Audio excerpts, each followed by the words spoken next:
Nashville, April 24th. It's the NRA's 122nd annual meeting, with addresses by NRA's Executive Vice President Wayne LaPierre and the NRA Institute for Legislative Action's Executive Director, James J. Baker.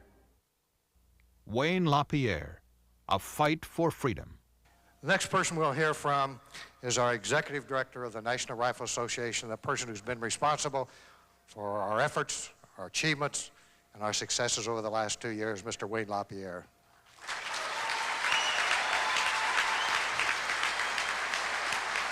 Wait a minute. I appreciate your applause, but haven't you read the papers? The New York Times says the NRA is on the run. The Atlanta Constitution says NRA is set for the biggest defeat yet. And this one says the death knell for the NRA. The Tallahassee Democrat says the NRA is licking its wounds. And this one urges Congress to finish off the NRA. Well, look at that all-time membership pie. I guess the media still can't read the handwriting on the wall.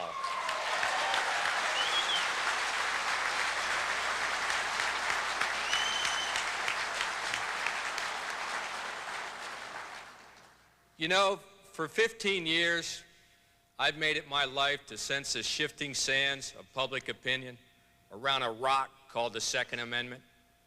And today, I feel the ground moving.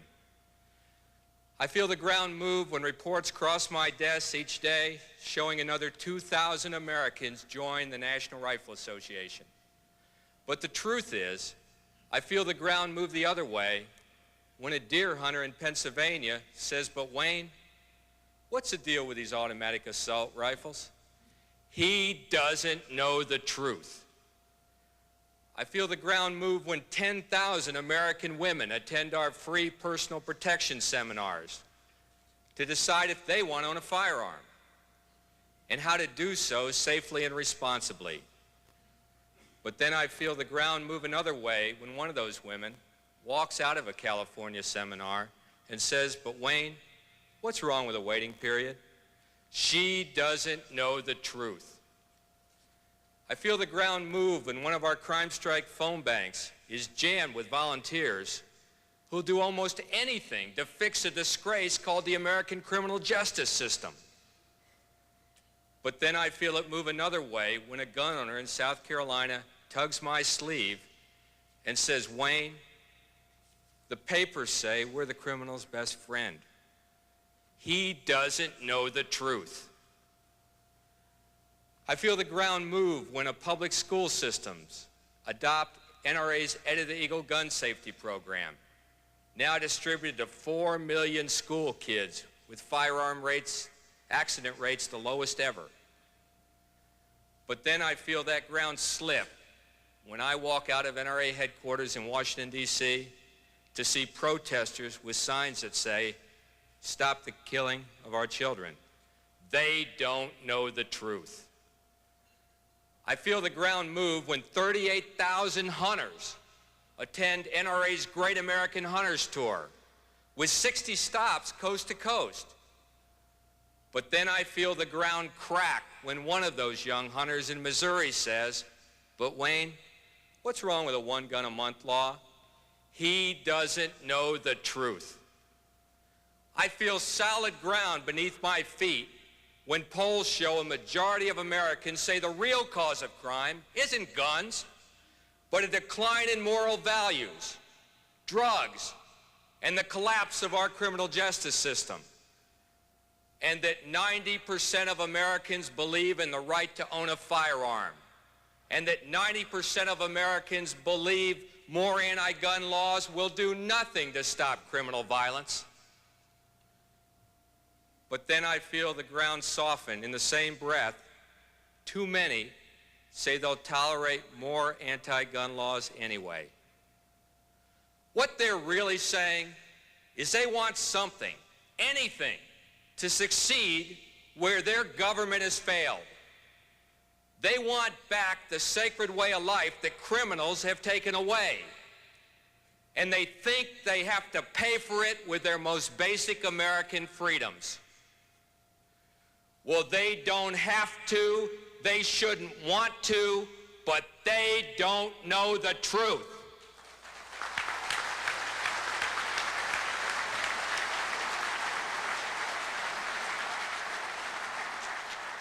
I said I feel the ground move, but do you know what happens when the ground moves in opposite directions? First there's a crack, then a crevice, and finally a giant canyon, with some of us on one side and some of us on the other. Friends, that is what is happening today. And good, honest Americans stand divided along a fault line, driven apart by a force that dwarfs any political power or social tyrant that ever existed before on this planet, the American media. Media that day after day insists the NRA is dying, the NRA is out of step, that NRA is evil, that NRA members should be ashamed and feel guilty, that the people in this room are crazy kooks, wild-eyed gun nuts, unstable and dangerous extremists, that because we lawfully own firearms under the guarantee of the Bill of Rights, that we are the problem in this country. Well, look around you in this room. Do you see people are the problem, or do you see patriots? I know what I see in this room, and the media are trying to drive a wedge between us. Listen to how they talk to you and about you, like this arrogance from the New York Times. And let me quote, "Dear NRA member, you help keep guns available to criminals and gangs. You can't display your NRA decal with pride anymore. A better way to spend your $25 would be on a dog to defend your house."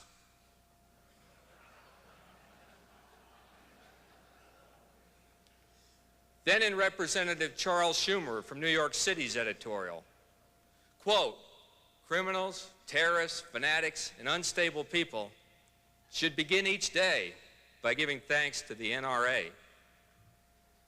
Or the Atlanta Constitution, quote, "They are a part of the lunatic fringe." Or the Daily Press, quote again, "Hunters should think twice before they continue to support these extremists." Or how about the Staten Island paper?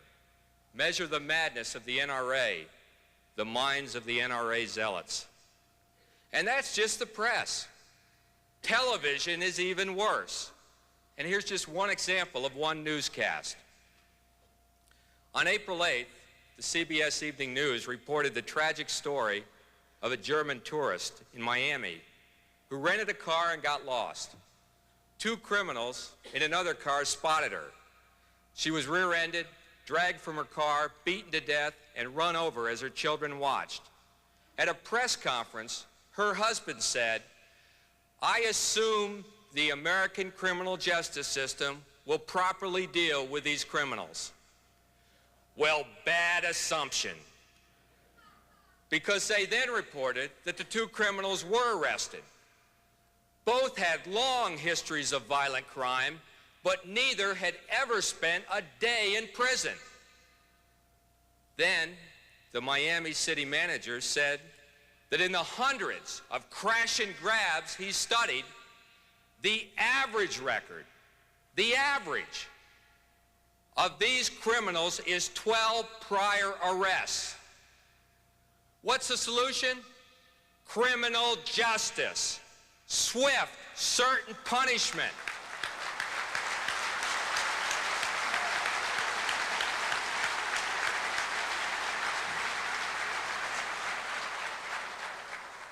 But later, we heard reporters' suggestion that what Miami really needed was better directional signage for tourists. And here's the kicker. Minutes later, in the same CBS newscast, they did a whole segment to convince gun owners that it's the NRA who's out of touch. Connie Chung wrapped it up by saying, "The NRA has gone cold, and members are breaking ranks. and the NRA is losing its grip.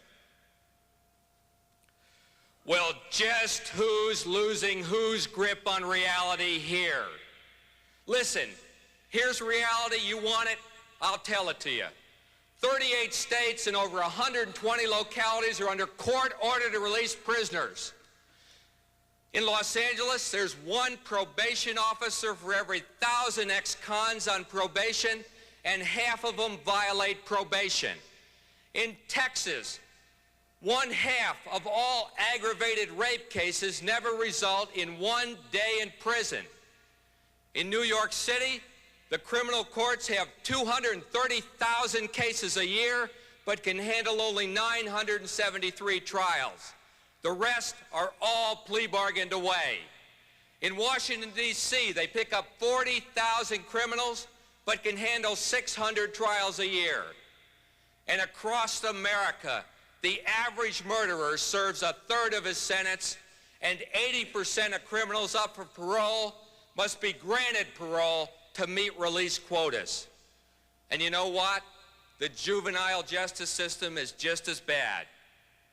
A system built on the theory that teens can't be held accountable for their actions because they don't know the difference between right and wrong. So now we have hardened juvenile criminals committing adult crime. They murder, they rape, they rob, and they snicker at the law because in Chicago, for example, they know they'll be arrested an average of 17 times before they'll see a minute in jail. Juvenile psychologists say the system of non-punishment not only rewards but encourages the very behavior we want to stop.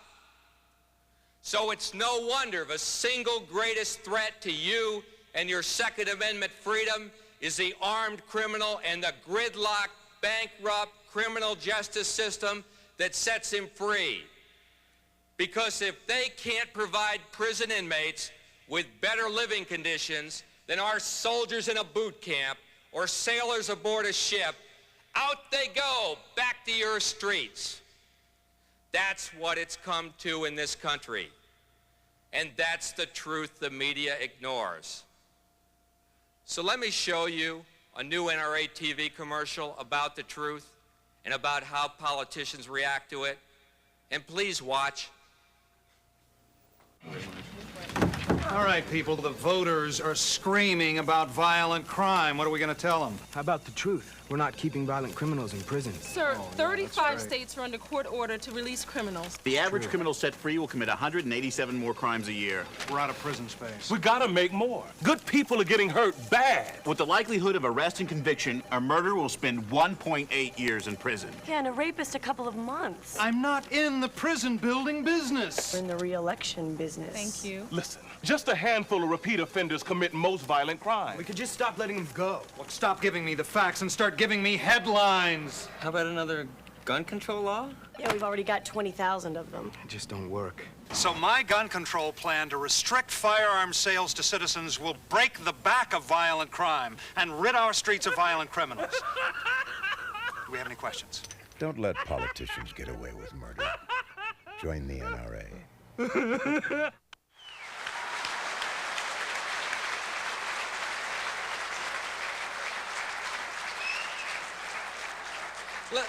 Let me ask you a question. Do you think America should see that commercial? You do? Well, guess what?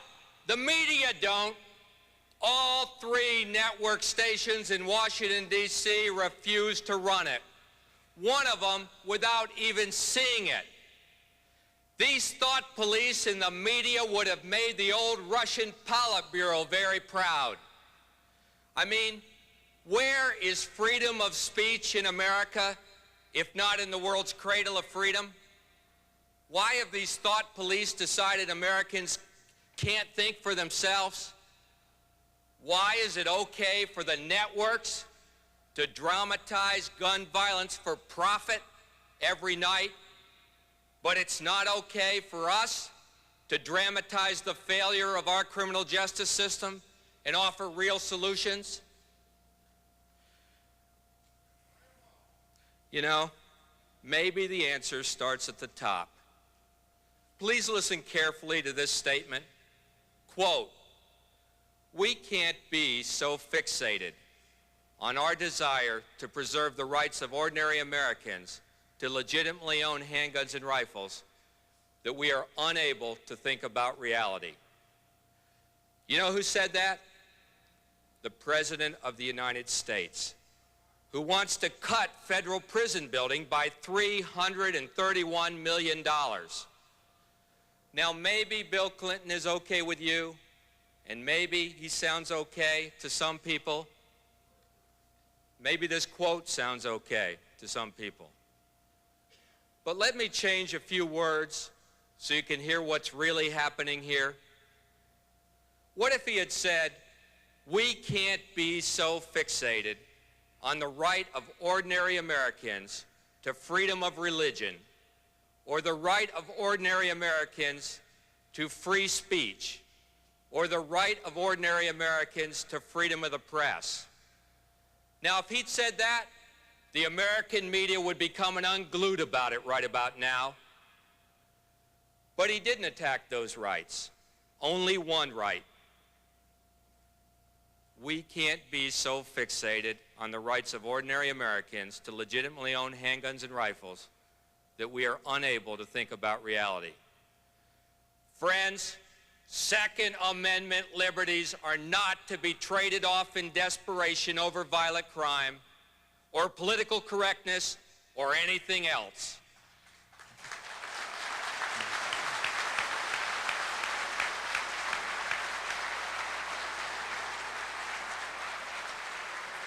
These are the guarantees of a free state, and to let the media forget that, to let our president forget that, endangers this country far more than all the perils of our day combined.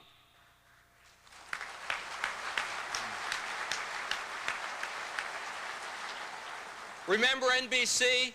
The people that brought you NBC News President Michael Gartner, who campaigned for repeal of the Second Amendment? Remember NBC, the people that brought you pickup trucks rigged with explosives to rig the news? Well, I just got word yesterday that at this moment, NBC is producing a docudrama of the Branch Davidian tragedy and is trying to buy NRA decals and posters and signs, anything with NRA on it, evidently to plaster the walls of the Armory set inside the recreation of the Branch Davidian compound. Well, I've had it.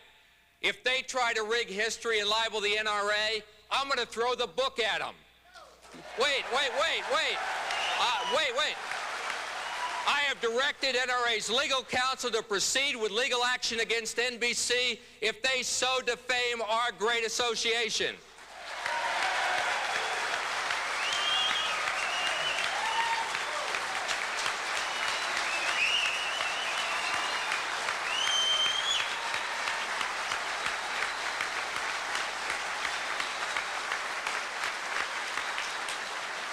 Thank you. And I call upon the members of the media here today and those nationwide to hear our demand for even-handed reporting, for accuracy, for fairness, for balance, for ethics, for integrity, for honesty, for God's sake, the truth.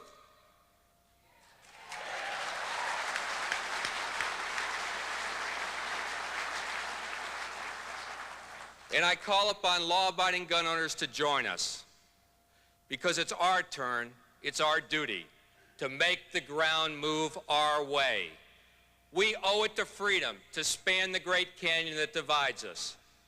We must continue to build a bridge that carries gun owners safely over the flood of media-made myths about gun bans, waiting periods, assault weapons, one-gun-a-month schemes, and the phony demise of the NRA. Because when gun owners look out from that bridge, they see.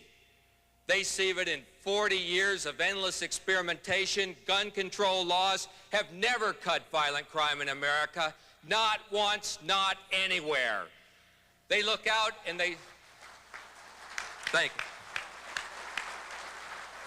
They look out and they see that despite all the plans and promises of the anti-gun crowd, despite the decades and scams and schemes in Washington, D.C., Boston, New York City, Maryland, California, New Jersey, and everywhere, what they proposed as an answer to something has been an answer to nothing.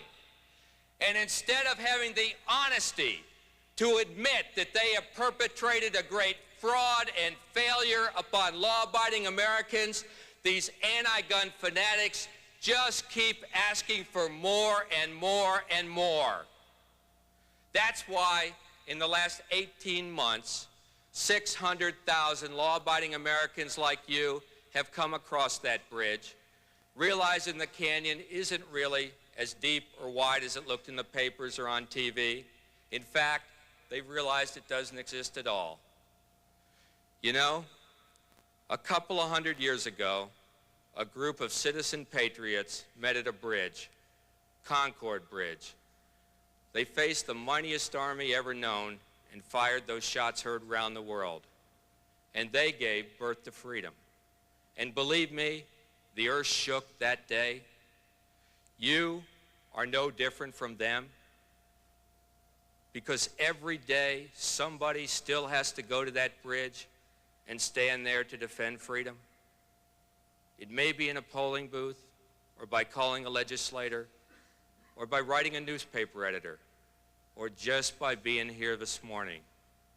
But every day, somewhere, a group of Americans has to do that. And if we stop, the freedoms these people fought for will be lost. Look at that banner behind me. We've got a lot of friends, but we've got a lot of sacred ground to defend. And that's why together we're there every day at that bridge. And we must always be there, out on point, in front, exposed to the greatest danger, ready to take the first blows. And yes, we will be vilified, ridiculed, blamed, and bloodied. But that's just the way it is. Because this isn't a contest or a game over trophies and cash prizes. This is a fight for the most precious ground on earth. This is a fight for freedom. Thank you.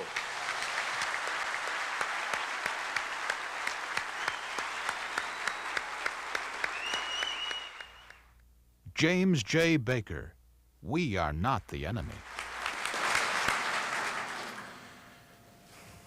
Soon after reading his own obituary, Mark Twain said, "The reports of my demise have been highly exaggerated. The same can be said for the reports on the ill health of the National Rifle Association.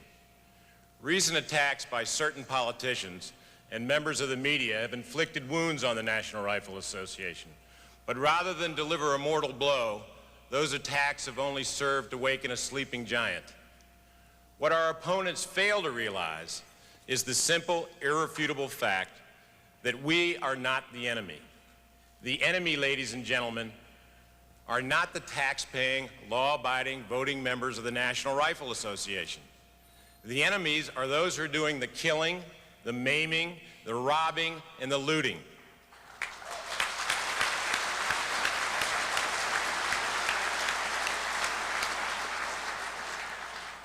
In 1977, in Dayton, Ohio, 18-year-old Herman Harris broke into a house. It was not his first offense. He was released in 4 months, and less than a year later, Herman Harris robbed a convenience store with a .44 Magnum revolver. He was paroled in less than 4 years. That same year, Herman Harris stabbed a man to death, and he was back on the street last year, after only serving 7 years in jail. It did not take long before he was arrested for yet another murder. Research shows us that about 70% of all violent crimes are committed by just 6% of the violent criminals. That means that a tiny core of predators, just like Herman Harris, commit about 1.3 million murders, rapes, robberies, and assaults every year. There were over 22,000 homicide victims in 1992. Just think of it.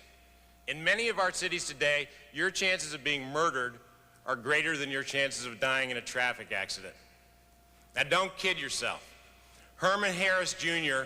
is living the American dream, because that is precisely what the American dream has become, a nightmare of violence fueled by a legal system posturing in a justice system that gives more credence to the criminals than they give to the victim. And who's to blame for this sick state of affairs? Who's to blame for the murders, the mayhem, the veil of violence that shrouds our cities and our lives? The NRA, that's who. That's right. We're to blame if you believe New Jersey Governor Jim Florio and other gun control advocates who sponsor gun control laws and referendums that sprout on ballots like tulips every spring. And why are we to blame? Well, for one thing, they can find us. It's darn hard to find people like Herman Harris when you keep letting them out of jail.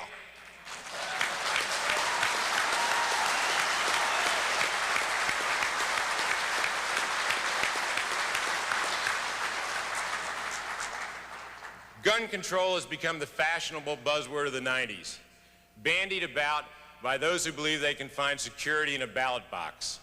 Even knowing that anti-gun laws are proven failures, many officials practice soundbite politics, pandering to a frightened public, while admitting in private we had to give the voters something, so they gave them the NRA on a silver platter.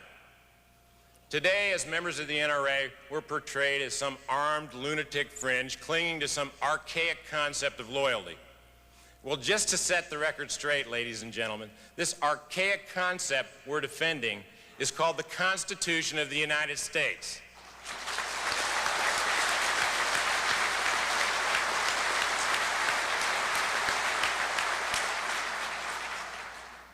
And further, we are not the enemy.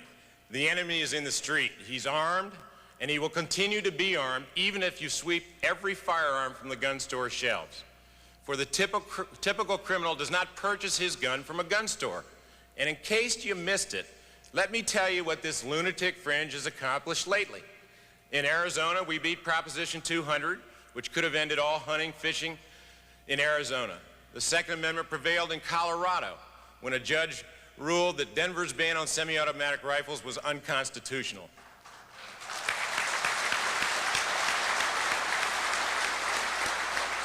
We defeated a total handgun ban in Madison, Wisconsin, waiting periods in Georgia, New Mexico, and Washington State, and semi-auto restrictions in Maryland and Washington State. We won a hunter protection law in New Mexico, preemption in Arkansas, to mention but a few victories you won't happen to hear about on this evening's evening news. Not a single anti-gun or anti-hunting bill made it through the last Congress. And thanks to the unflagging efforts of members like yourself, we elected more A-rated leaders to the United States Congress than ever before.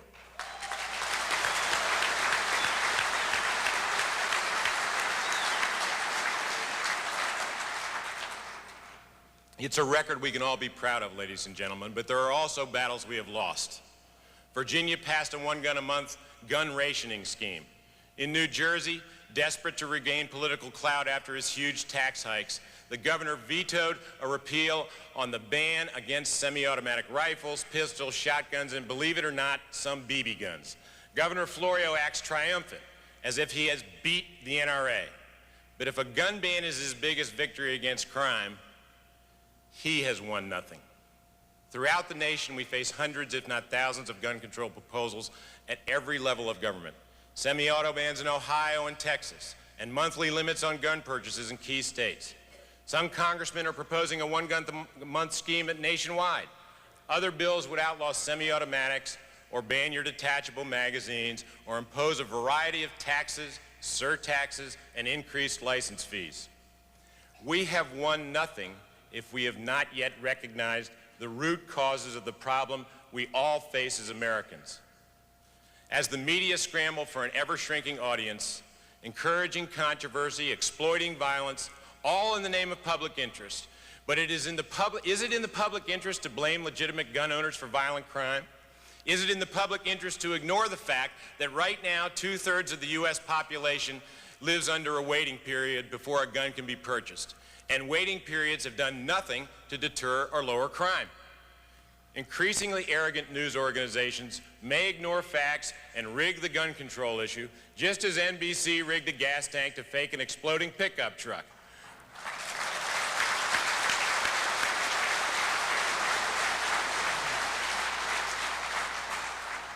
But in the end, the media wins nothing. And if gun control lobbyists prevail, they too win nothing, for guns are not the issue. After South Carolina passed this one gun a month law, crime exploded in South Carolina. In Virginia, the few criminals who do try to purchase guns in stores are stopped by the point of sale criminal records check, which was supported by the NRA. The issue is criminal violence, but that's too hard to deal with. The solutions are complex and require time and commitment. It's easier for politicians to target the NRA. But we are not the enemy. For decades, television and studio executives have steadfastly argued that violence on television has little impact on society. They have long denied numerous studies which reveal a clear causal link between TV violence and the increasing violence in our daily lives. The media remind us constantly that the Constitution of the United States protects their rights to perform their jobs, and indeed it does. But all we ask is for the media to allow us equal access to the same Constitution. Thank you.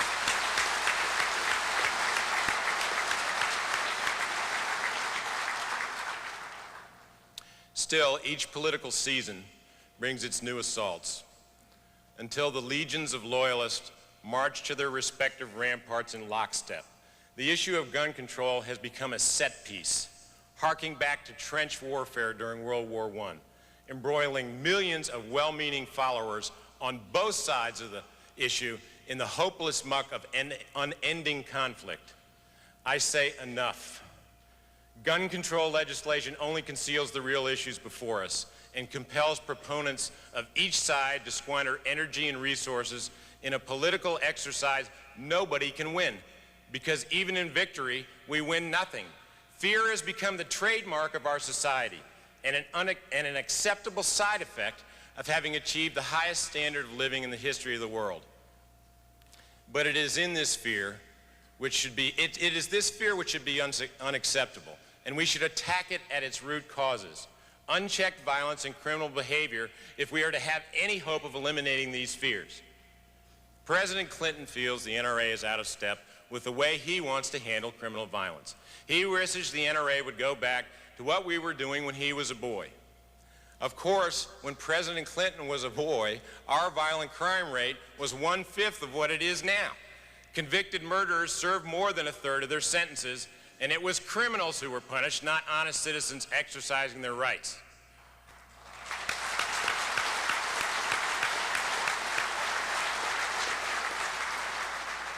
President Clinton has said, and I quote, "There is nothing wrong with America that cannot be cured by what is right with America." President Clinton, we agree. And we challenge the president and the gun control lobby to redefine the real issue in this debate and strike at the core of violent crime with all its root causes. Accordingly, we issue today a challenge that we join in taking back our streets, taking back our country from the sweeping depredations of violence. The Bradys and their lobbyists at Handgun Control make a lot of speeches talking about their concern over violent crime. I put forth a question to them today. Will you put your efforts and your media attention behind real crime control measures? Or will you continue to lobby exclusively for the destruction of the Second Amendment? I think I know the answer, and I think you do too. And we won't waste our time waiting around for the gun control crowd while the Bradys continue to call for breaking the back of the Second Amendment. The NRA will move ahead to break the back of violent crime in America. And the first step in this direction is NRA's Crime Strike program. It's a program designed to campaign for more police, prosecutors, and judges.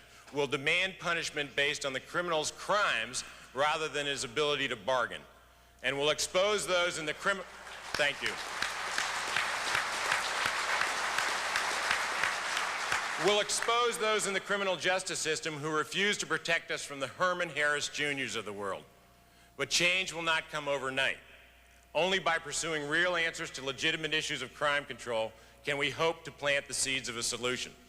The solution, however, will never, and I emphasize never, lie in the abrogation of constitutional rights. Today I make you this promise.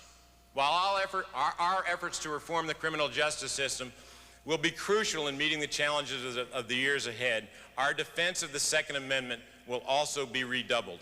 I will not allow the gun control lobby to blame you and me for the failure of our government to control violent criminals. But more importantly, I will not allow the government to strip you of your fundamental right of self-defense.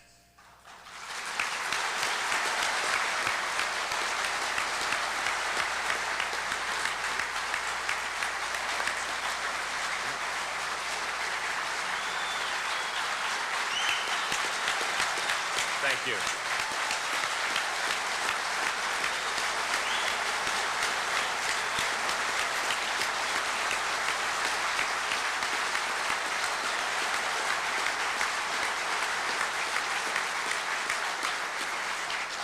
We must understand, ladies and gentlemen, that all Americans share common ground in the desire for freedom from fear. The desire is as profound in the ghetto as it is in Beverly Hills and Nashville, Tennessee. It crosses socioeconomic, ethnic, and cultural boundaries. The face of the mythical boogeyman may vary from one frightened potential victim to another, but the face is there. We are not the enemy. President Clinton is not the enemy. Governor Florio, NBC, Sarah Brady are not the enemy. The face of the enemy is the face of Herman Harris, Jr. Make no mistake, we are at war, but the war is not on Capitol Hill or in the state legislatures. The war is in our streets, and we are losing. We are losing our sons and daughters, our brothers and sisters, in battles which tear at the fabric of our society, and in the end can know only losers and victims. We are losing billions in property losses as we squander lives by the tens of thousands. But the greatest irretrievable loss of all, without question, is our future. For how can America presume to lead the world to peace if we cannot resolve the carnage in our streets? We can depend on nobody else. We'll take back our streets, our neighborhoods, our lives, and in so doing, we'll ensure that the Second Amendment right to keep and bear arms is safe, enduring, undiminished for another 200 years. Only then will we truly have won. Thank you, ladies and gentlemen.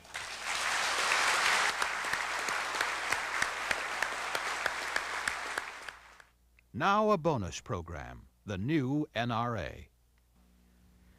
I'm Wayne LaPierre, Executive Vice President of the National Rifle Association. I want you to know what we're doing and where we're going, the kind of future the NRA offers you. The NRA is on the threshold of an exciting new era, an era of growing membership, of growing political strength to protect your rights, of growing services to train and educate and inform gun owners. We've just completed the most comprehensive research ever undertaken by NRA to listen to you, to really understand what you think, our members, gun owners, hunters, and the general public. Armed with these facts, NRA leadership is taking action. We're getting rid of what you don't want, and we're expanding what you do want. In short, we're giving NRA an overhaul that's long overdue, based on a vision not just for the 21st century, but for you today, here and now, so that wherever you live, whatever gun you own, for whatever reason, you can see, feel, and touch your NRA. That's why we've launched the most massive membership effort in NRA history, to reach America's 70 million gun owners like you. Our research shows that over half of all prospective members think they will always have the right to keep and bear arms. They don't realize the threats to their rights. So every single day, we're warning gun owners about the threats to their freedoms. Threats only the NRA can defeat if gun owners join us. So in their mail, their magazines, their TVs, their VCRs, their radios, at their shooting clubs and gun stores, everywhere gun owners turn, the NRA is there, telling millions of gun owners the truth they won't hear anywhere else.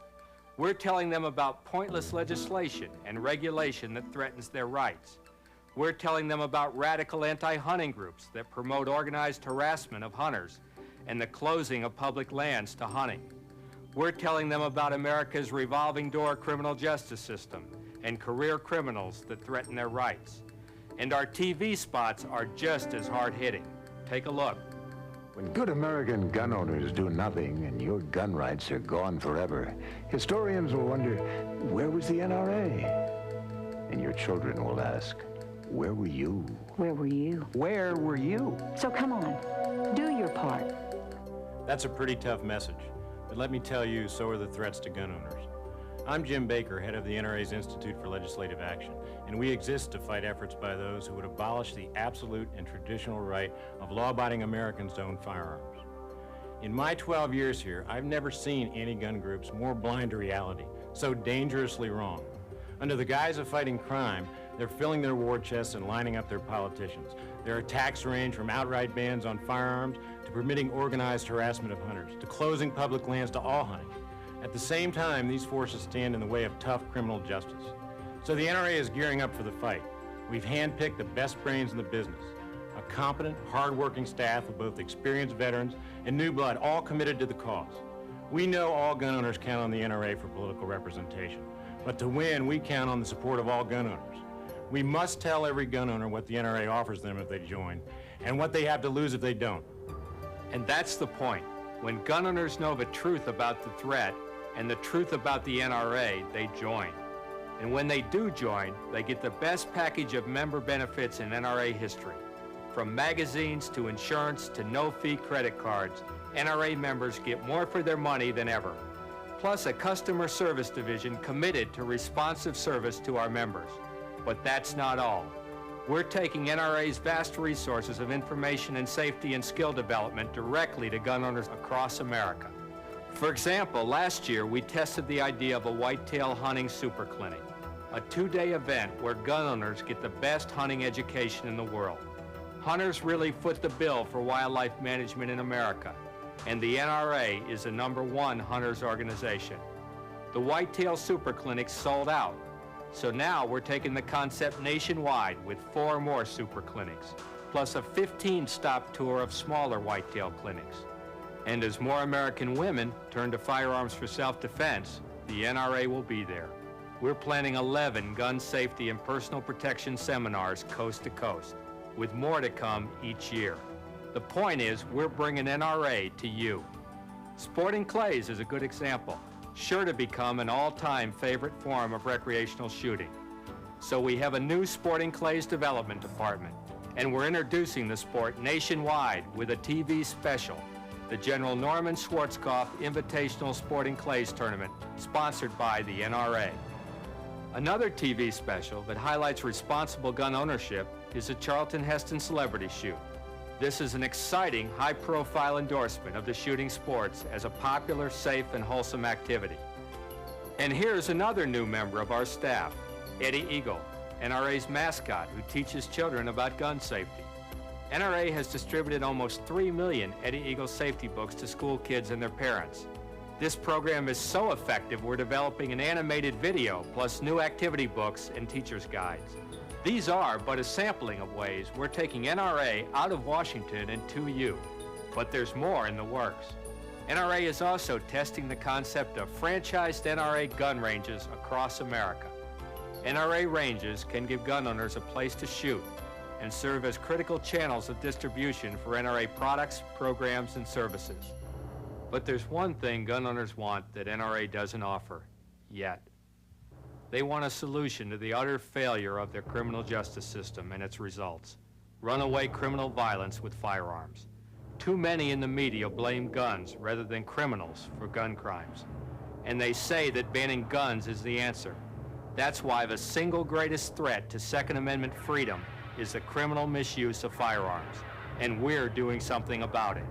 We're creating a new NRA division called Crime Strike, a team of law enforcement professionals who will marshal NRA's powerful resources to publicize and attack failures in the criminal justice system and fix them. Our research shows that 80% of the general public and 95% of our members believe such an effort would be effective. In other words, they think we can succeed where so many others have failed. Many details about Crime Strike are still in the works, but we can use NRA power to help break the back of violent crime in America. And the research proves that if anybody is tough enough to do it, America believes it's the NRA. That's the new NRA vision, taking the NRA where you live, with women's safety training, hunter safety education, shooting ranges, skill development, junior safety training, competitions, special events, everything NRA offers. Because the strength of the NRA is not in Washington, D.C., but in people like you.